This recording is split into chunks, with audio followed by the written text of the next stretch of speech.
Anche ad Agrigento si è svolta ieri la cerimonia dedicata ai caduti presso la Villa Bonfiglio, le celebrazioni della Festa della Libertà giunti al suo 78° anniversario. Presente il prefetto di Agrigento Cocciufa che ha deposto una corona di alloro.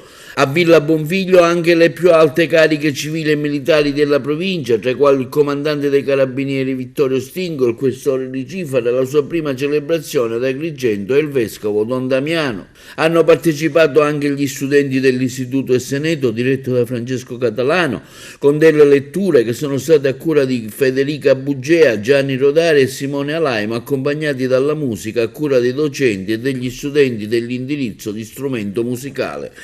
Presente anche una delegazione dei sindacati agrigentini e dell'Ampia Agrigentina. Che valore assume questa festa, Sindaco?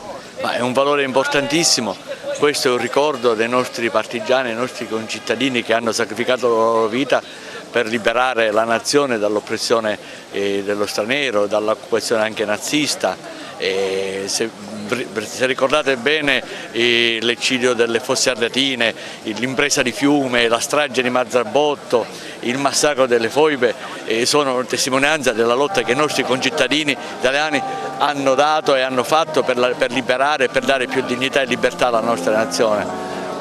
Oggi è un giorno importantissimo per tutti noi, fondamentale, la location è meravigliosa. Sì, un anniversario che ogni anno ricordiamo con grande piacere, a memoria di tutti, soprattutto militari delle forze armate italiane che si sono sacrificati per la nostra libertà. Certamente sì, grazie a questo Presidente della Repubblica, sempre presente, sempre puntuale. È bene ricordare, oggi è la festa della liberazione, non della libertà come qualcuno vuole farci intendere, la liberazione dal nazifascismo, perché se i nazisti hanno occupato l'Italia, i fascisti hanno consegnato i resistenti alla morte nelle mani criminali dei nazisti.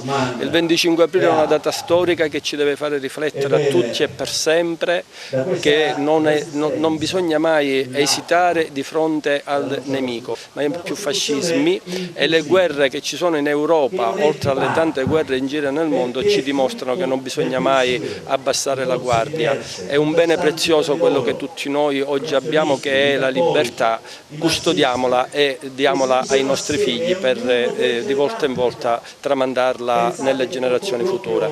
Noi facciamo la nostra parte nella nostra piccola comunità, è un giorno di memoria e, come spesso dico, non di memoria sterile, una memoria che deve farci ricordare tanto il sacrificio di tanti nostri connazionali che hanno sacrificato la vita per darci un futuro diverso e un sistema diverso, perché la nostra libertà, quella che oggi è un valore acquisito, dobbiamo ricordare a noi e anche alle giovani generazioni che è stata una conquista purtroppo pagata anche con il sangue.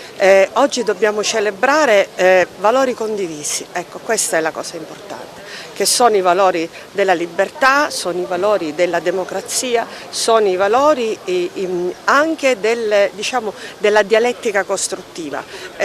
Siamo in un mondo e in un paese in cui ognuno può dire quello che pensa, cosa che sappiamo bene prima di questo giorno fatidico non era possibile.